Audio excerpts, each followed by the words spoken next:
last year, but we have a door handle that ejects hand sanitizer into your hand every time you go through a door. Since our originator of the idea had the idea, he approached a few of his friends to kind of push things along. It was only really when we joined Idea Idol and got on that kind of bandwagon, got on the conveyor belt of Idea Idol, did the company start to come together.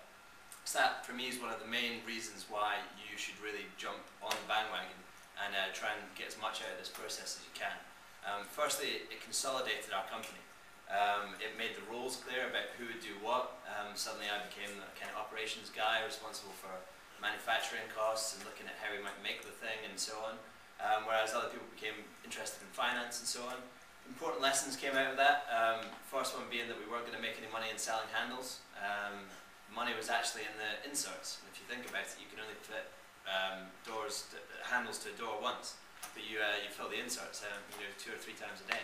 Believe it or not, that wasn't something we actually thought about until we tried to show how we might make money off of it. And that's obviously really important as well. That's a lesson for the way that you might want to take things forward. That, this is Idea Idol, and I'm sure just the merit of your idea is obviously interesting to the judges.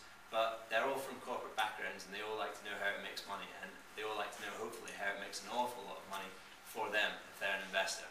So targeting it towards them and making it very clear how you'll make your money is a really important step. As for what we did after, well, we had a kind of period of where we entered another competition called what's it called? The Big Idea contest. We came second in that as well, which was nice. So we were still in this kind of idea phase, but at some point you need to move beyond that. So it's not just a good idea; it needs to be turned into a workable business.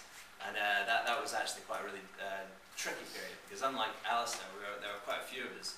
And by this point we were pursuing genetics in Berkeley, a medical degree in I forget where, Duke, yeah, sorry, Duke.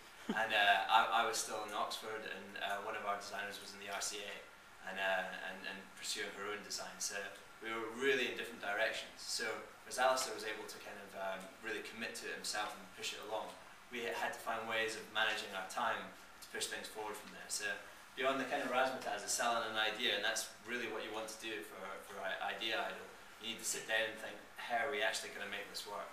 And that's really quite a different question from how you sell it to the judges. Although they'll want to see some practical kind of ideas in there as well, I'm sure.